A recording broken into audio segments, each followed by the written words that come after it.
The following podcast is a presentation of Project Entertainment Network. Welcome to Vicious Whispers with Mark Tullius, your source for horror, sci-fi, suspense, and all things violent. Hey, what is going on, guys? Thank you so much for joining me today on Vicious Whispers with Mark Tullius. Today we have episode 120. At the end of the episode, we will have a short story from 25 Perfect Days plus 5 more. We only have, this one is going to be one last bedtime story, one of my favorite stories, one of the ones that was first created well before the idea for the book even came up. Had to change it a lot, but I really dig it. Deals with adopting a child. So stick around for that one. I think it's kind of a long one, but like I said, I enjoy it. Hopefully you guys will as well. After that, we only have 7 stories left in 25 Perfect Days. 8 if I include. I think I'm going to let you guys hear 31 others. I haven't played that audiobook before. It's one single short story. It's in first person. It's the last thing I wrote in the 25 Perfect Days world. And I'll show that at the very end. I was going to do it chronologically, but it'll just be a nice little surprise for the end. Things are awesome. I am back at home, which is wonderful. I had some great stuff that happened on the East Coast. If you've been listening to the podcast, you got to hear some of the cool conversations I had. Matt Santos, Evan Scott with Johnny Campbell. It was great reuniting with those guys. Spent a lot of time with my good friend Carl Dominy and his son. We did some awesome photos. Actually, that's something I could talk about too. The photo session I did with him where I got to shout. I never shout. I never raise my voice. I'm always very, even at concerts, I don't yell. I don't scream. In an argument, I might raise my voice, but I never shout. One of the cool things Carl had me do while we're doing our photo shoot was he asked, because I was pretty high. I couldn't stop laughing, couldn't be serious, couldn't get my mean face on. And he asked me if I could shout. And it was just, I didn't know whether or not I even could. It was late at night. It was quiet. I felt like I couldn't talk more, like louder than this. I couldn't scream. But what came out of me was pretty incredible. Just let everything out. It was a huge shout. He got some cool photos out of it. It also, man, I felt like a huge physical release in the back of my back and the back of my neck.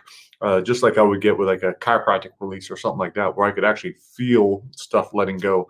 So that felt awesome. There were 2 shouts. So just an overall great experience being able to hang out with him, helping him get on track business-wise, giving him advice. That was great for me because it's all the stuff that I need to do for myself.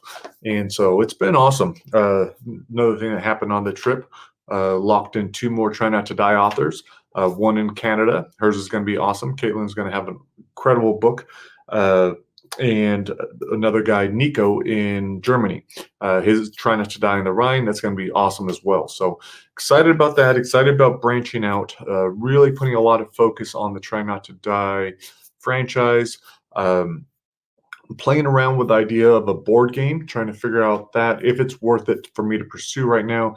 I have so much shit going on that I don't want to distract me. It was nice spending a couple of days thinking about it, figuring out how I would want the game to play. I think I want to hold off a little bit, build some more demand for the entire series, build up the series a little bit more. About to put out a box set with the first 3 books. I just had the pleasure of reading through all of Sage Ricci's Try Not to Die in the Wizard's Tower. That one is awesome. Sage did an incredible job.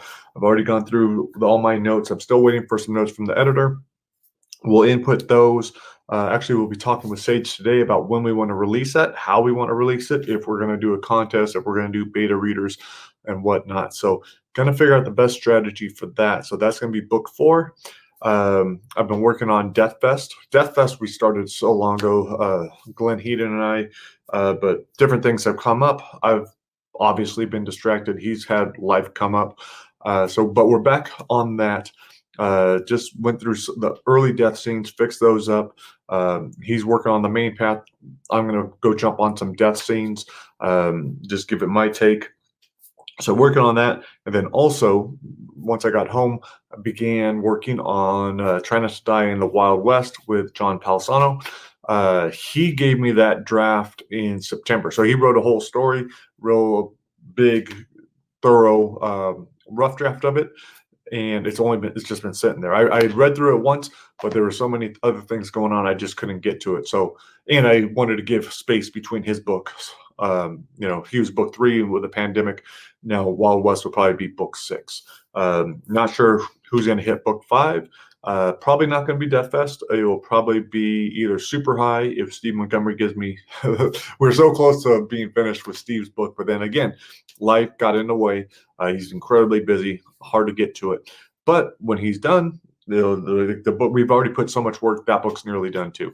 So there's a lot of stuff that's going to be coming. I'm really excited about that series, but don't want to put all my attention there because I still need to spend a lot of time sending off emails about the traumatic brain injury book. So that book is out now. Well, the pre-order is available on everywhere except for Amazon. It'll be available for pre-order from Amazon probably like in October.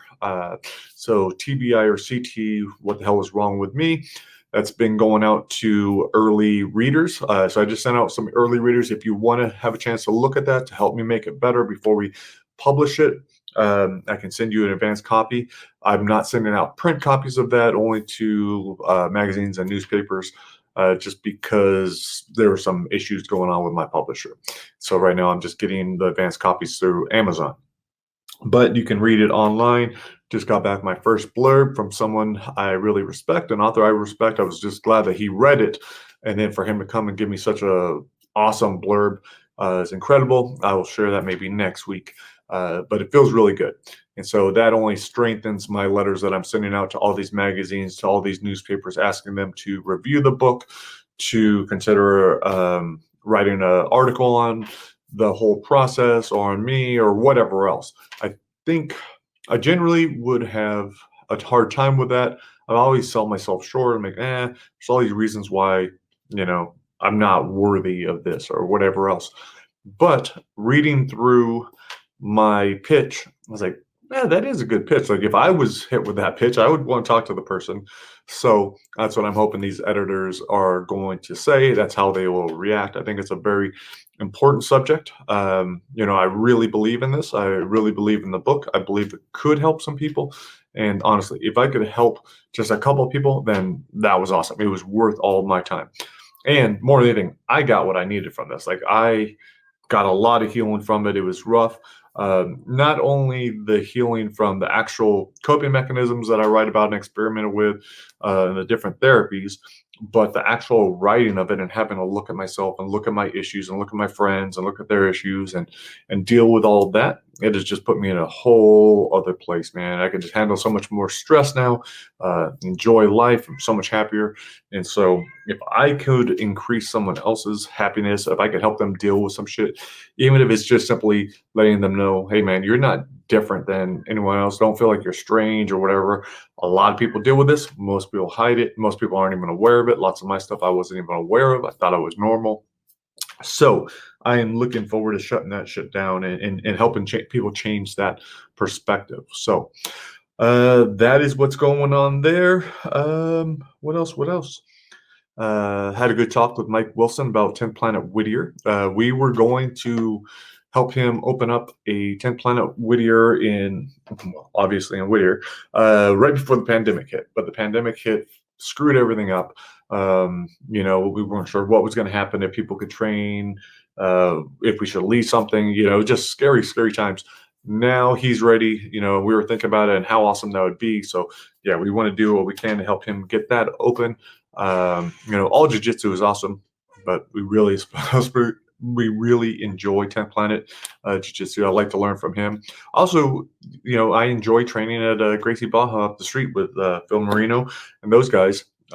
They mainly do no gi, and they mainly do gi. So that's one of the issues, and all my family would rather train no gi.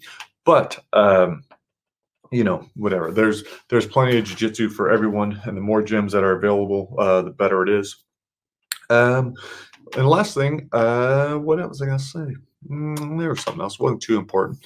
Kind of excited. On Monday, I get to talk to JJ French, the guitarist from Twisted Sister. That'll be really cool. I was a guest on the Rockdown podcast. I don't believe that episode has been put out yet, but that was maybe about a month ago. Really hit it off with the host. He's a super awesome guy. he mentioned that, and he had me on as a fan of the show. Usually he talks with musicians. And so I was a fan of heavy metal. And so he brought me on just to talk about that and what it meant to me. Really hit it off. And then he said, when he has guests on that he knows that I'm really into, like Machine Head and Anthrax, he mentioned, he would contact me. So anyhow, he knew how much I enjoyed Twisted Sister, how big they were for me, especially when I was a young, angry, 12-year-old, maybe even younger. And so he's having JJ French on, so I get to go on Monday and ask some questions too. So I thought that was super cool of him. So that's what I got going on this weekend. Another thing that Carl really helped point out to me when I was on my trip was learning to relax. I have a very hard time with that. I want to get shit done. So it's very hard for me to sometimes sit down and work, or even just stop thinking about it in my head and engage with whoever I'm at, and really get into it. So instead of me sitting there and thinking or talking about work or whatever else, it's really hard for me to sit and just watch a movie and enjoy that or whatever else. So I've been working on that. I've been doing a better job. And because I do think that's important. I think it's important to have that balance. I love, and I'm incredibly grateful for my drive because I want to get shit done. I'm going to get shit done. If I don't have that drive, then nothing will get done, especially when you're your own boss. It's like you have to have that. But at the same time, I know how important my family is. I know how important it is to just take care of myself. That's one thing that's been really good since I got home. Like the last 3 days, every morning, I've been walking 5 miles with my buddy. That's awesome because we're getting physical activity, burning calories, getting fresh air, but we're also talking the whole time. We're having like deep conversations about, relationships and all this other stuff. So that's all awesome. Been playing guitar every day. Been really enjoying that. So not having the guitar here, being away from it for like 3 to 4 weeks, didn't play it at all. Got back, it was rough, but I wanted to play it every day. So I've been picking that up. I'm enjoying that. I'm doing the German a little bit more because I'm getting excited about going to Germany for the October, the book fair in Frankfurt. Hoping that doesn't get canceled because of COVID. I really do want to go. I'm planning on going. I just got the German version of the book back, the TBI book. And so I'm going to put that out for pre-orders.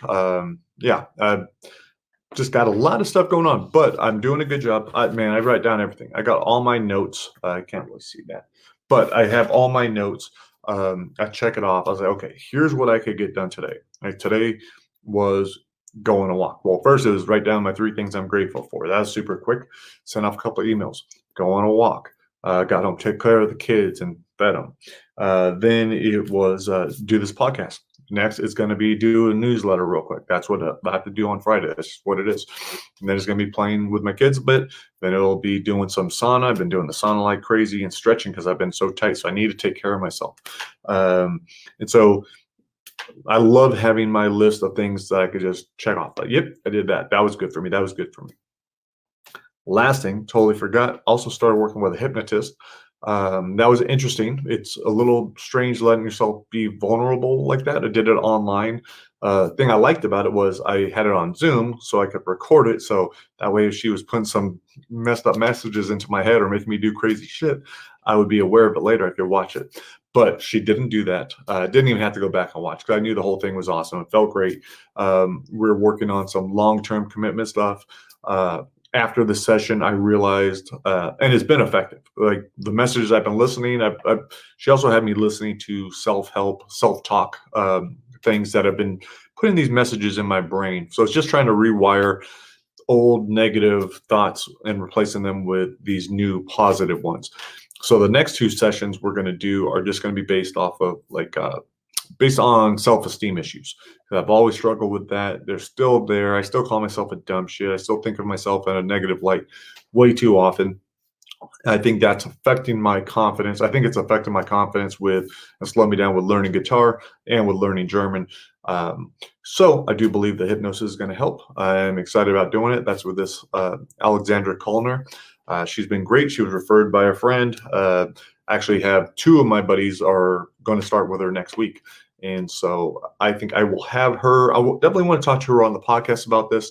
I think it makes a lot of sense with all the brain stuff, but just in general, if hypnosis works way more, if it's more effective than therapy, which I believe it is, talk therapy, then why not try it? Especially if you don't want to go to a therapist. If you kind of know what your issues are, and maybe you've tried therapy a bunch and you are tired of saying the same stuff over and over and over, then maybe it's worth a shot. But anyhow, I will have her on soon.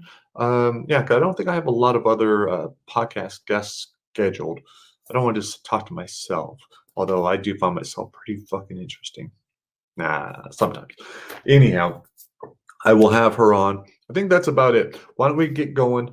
I want to leave you guys with this short story. It's a little bit of a long one, but I think you guys will enjoy it. I hope you have an incredible week, and I will talk to you next week. Later.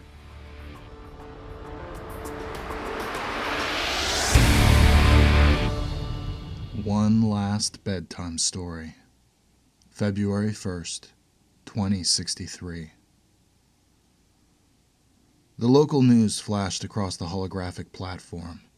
Tammy Longley snuggled in her husband's arms.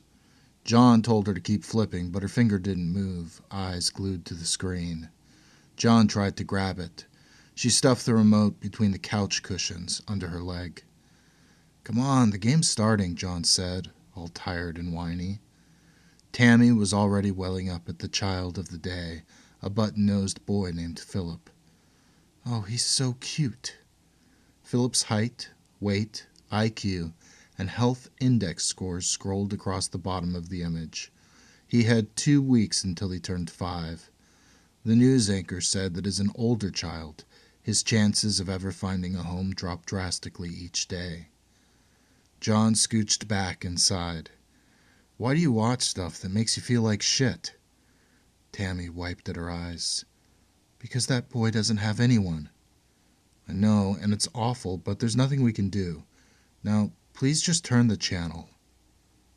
Tammy kept facing the image, but she wasn't watching. "Can we talk about it?" "I can't do this tonight, Tammy." "But we can help." Before John could even open his mouth, Tammy cut him off. "We have the money, and you teach from home. We always eat in, hardly spend a dime. We'll be here to raise him, or her." Tammy put on her little girl face, the same one she'd used to get John to agree to the dog. "But don't you like our life just the way it is? Bella might get jealous." "She's not going to get jealous, and I love our life, which is why I want to share it. You know we'd be good parents." "Of course you'd be a good mom, but me?" She touched his cheek. "You'd be the best." "You don't know that. Come on, I'm lazy, and you said it yourself. I'm a hermit." "Which means you'll be here to play. You two can watch sports, build forts, and I'll never watch the news again." "Never." "Never." Tammy put her hand over her heart. "Swear." John shook his head. "Tammy, I'm sorry. I'm not doing this. I know you want it, but I don't." Tammy bit the inside of her cheek. "Why?" "Because I'd screw him up, okay? All the shit I live with in my head, I can't put that on a little kid. I can't." John looked over at the wall. Tammy pulled his chin toward her. "You can't keep doing this to yourself. You're a good man, and you've got a good heart. But you're killing us." John didn't say a word, his cheeks burning the same shade as his hair. "What if your parents hadn't adopted you?" Tammy said. "I never would have met you." "Maybe that would have been better." Tammy stopped breathing for a few seconds, just stared at him. Is that what you think?" John clenched his teeth, shook his head a little. "Of course not." "I just want us to have a life, John." "And I don't?" "We have to stop living full of fear and worrying what might happen. We can do this and make a difference. What good's our life if we don't?" John blew out a deep breath, closed his eyes. "All right." "Yeah?" "Yeah." Tammy threw her arms around him. "Oh, I love you, love you, love you." She sat back with the biggest smile, Couldn't remember the last time she'd been this happy. But we're going to be smart. We're not going to rush. No rush. And if we don't find the perfect kid, we'll keep looking. You promise. Promise, promise, promise. They pulled into the orphanage's giant parking lot. Tammy pointed out there was only one other car. John didn't say anything, just pulled into a stall. The trip had taken 2 hours, even though the Reduction Act was supposed to decongest the highways. The DMV denial rate had even been bumped up to 15%. Still, nothing changed. It was, in fact, worse. John stared up at the 4-story concrete building, the sun shining off the narrow window slits cut into the domed top. Tammy asked if John was okay, and he said he was fine. John shook off whatever was bothering him. This is going to be sad. You sure you're up for it? Tammy took his hand and led him to the steel doors. His limp was more pronounced than usual. They entered the drab, gray building and headed to the bulletproof window. The young blonde sitting behind the desk jumped when John said hello. She gave an embarrassed smile and set down her magazine. I'm so sorry. I didn't hear you guys come in. Can I help you? Tammy said, Well, we're thinking about adopting. Oh, that's so great, the receptionist said. Let me call Troy so he can show you the kids. I thought there was an interview first, Tammy said. Interview? The receptionist laughed. She clicked her headset and told Troy to report to the front for visitors. John looked around the lobby. Don't we have to fill out paperwork before we do anything else? The receptionist whispered into her headset. No, I'm not joking. Now get down here. Tammy shot John a look. He'd promised not to intentionally stall. Oh, the kids are going to just love this, the receptionist said. You should see how excited they get. Even the little ones seem to realize this might be their chance. It's so cute. She pulled out a single sheet of paper. You do have to sign one of these. It releases us from any liability and transfers ownership of the child. John looked it over. You mean right now? If you like, sure. You just pick out the one you want, and I can have you out of here in 5 minutes. There was so much white space on the page, John said. I thought there would be more to it. Well, a social worker will make a scheduled visit once a year to check on everything. If the child's gone with no explanation, there could be a fine. Fine? Tammy said. Yeah, unfortunately, some people adopt just to get their hands on fresh organs. It's so gross. Tammy gasped. John didn't look surprised. Troy Edgefield staggered into the room, his gut threatening the structural integrity of his uniform buttons. His white shirt had food stains. His face showed a few days of beard. The only thing that looked professional was the sleek particle gun holstered on his thigh. This is Troy, the receptionist said, and these are the... Tammy Longley, and this is my husband, John. John stepped toward Troy, but didn't shake his hand. He stood straighter than Tammy had seen in a long time. You look familiar, Troy said, his speech slurred. I know you? John's casualness sounded forced. Doubt it. Just here to browse. Troy turned around, nearly fell, and led them down the long hallway.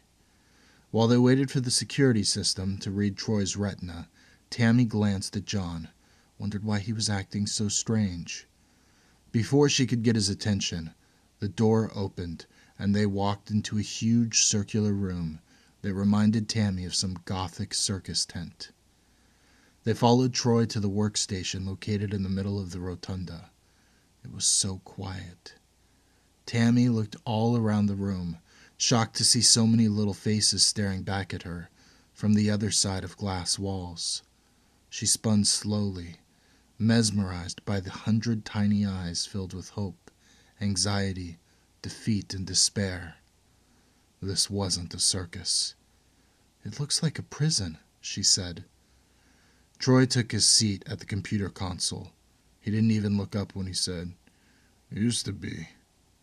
Tammy covered her mouth and turned to John, finally realized why he was being so peculiar. She whispered, "This isn't where Peter—" John nodded toward the 4th floor. "Cell 4025. Troy's fingers hesitated for a split second before he went back to typing. Tammy turned to John. "I'm sorry, I didn't know. Do you want to leave?" John shook his head. Tammy apologized again and held his hand.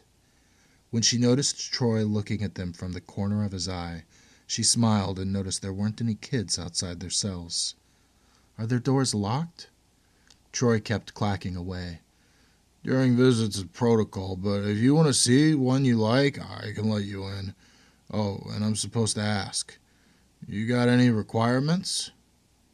"Oh, Tammy sputtered. "Race is the main one." Troy let out a little burp.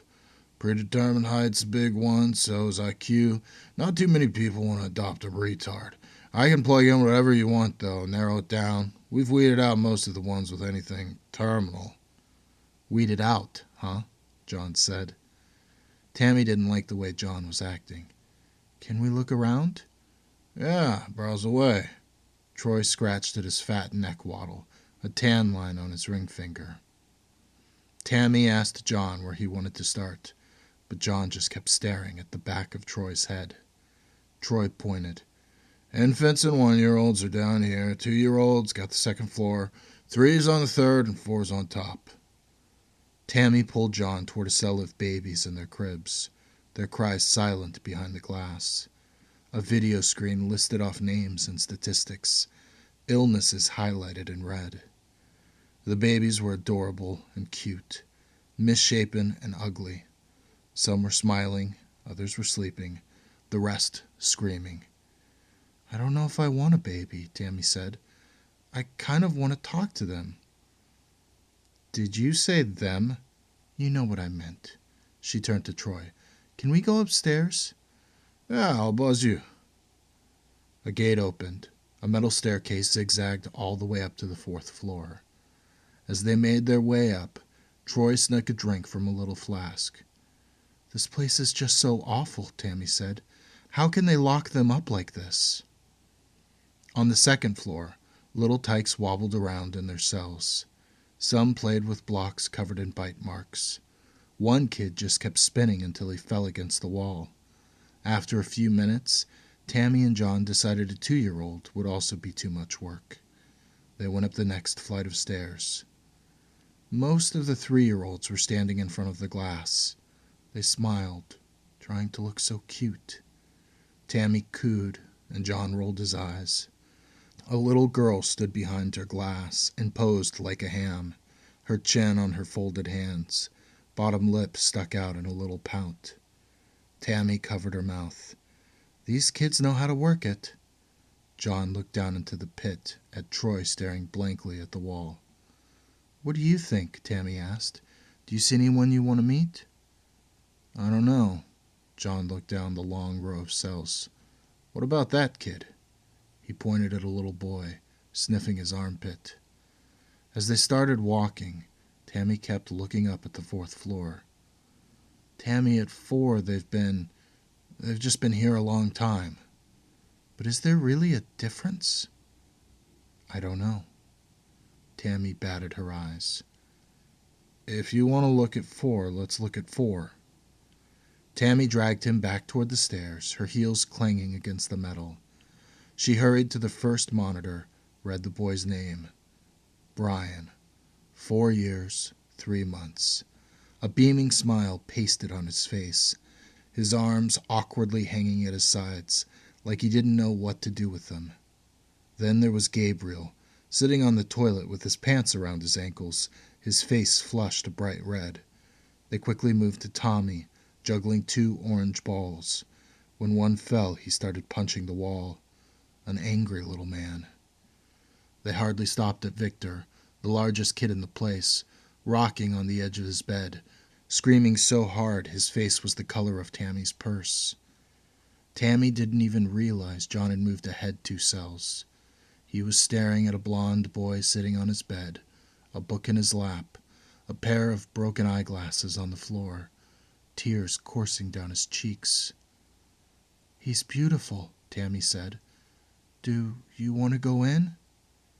John's voice cracked when he said, "It's Peter's room." Tammy didn't know the whole story about John's cousin.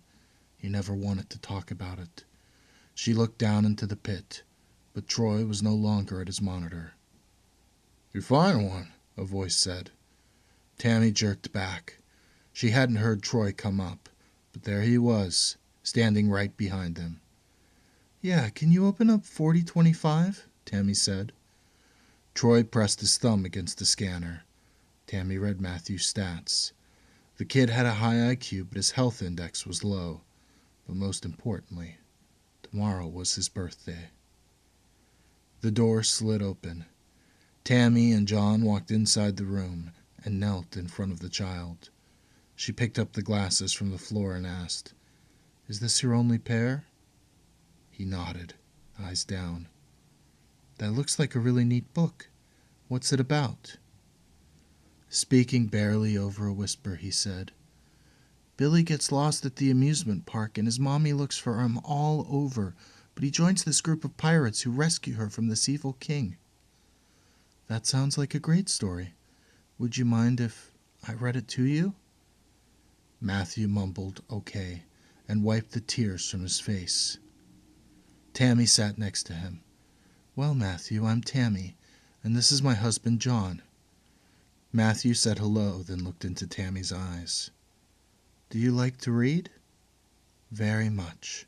Tammy scooted closer, and for the next 5 minutes she read the book. By the time she was finished, Matthew was cuddled against her side. Tammy closed the book and handed it to him. "Did you like that story?" "It's my favorite.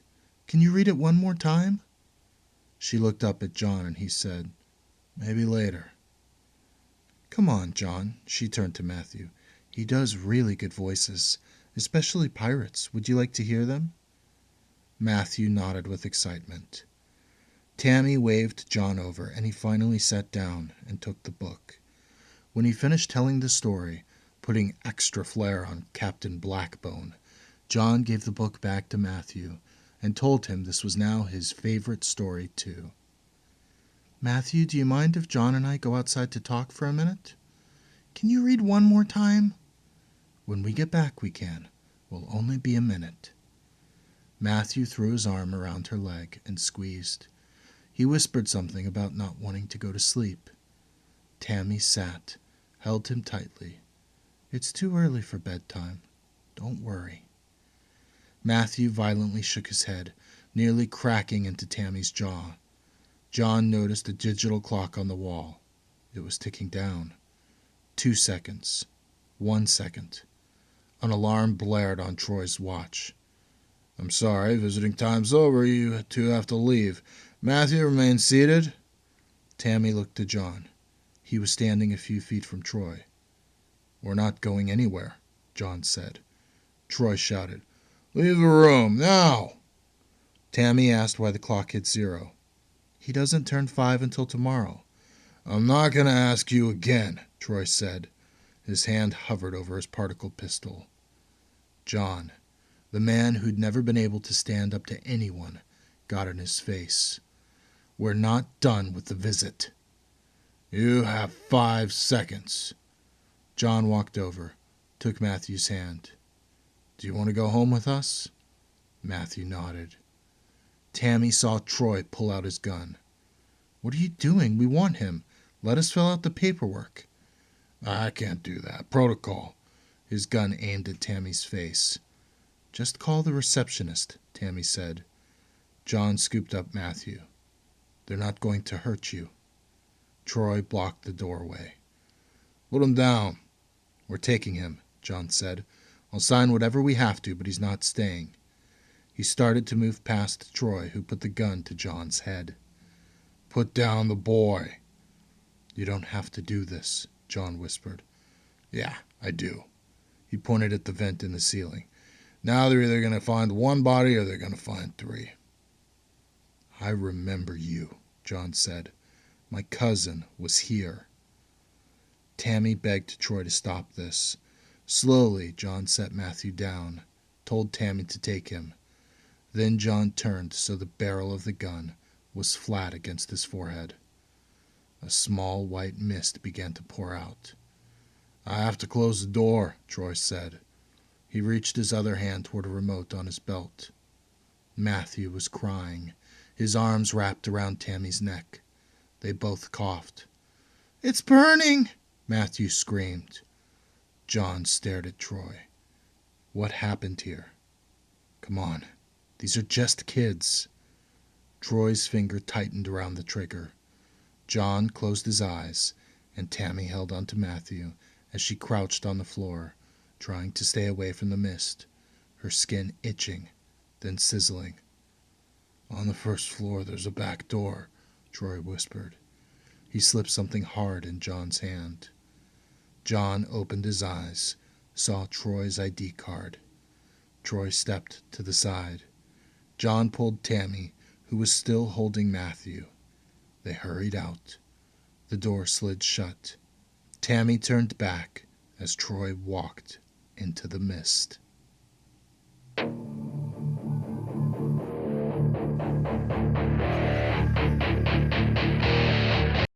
This has been a presentation of the Project Entertainment Network.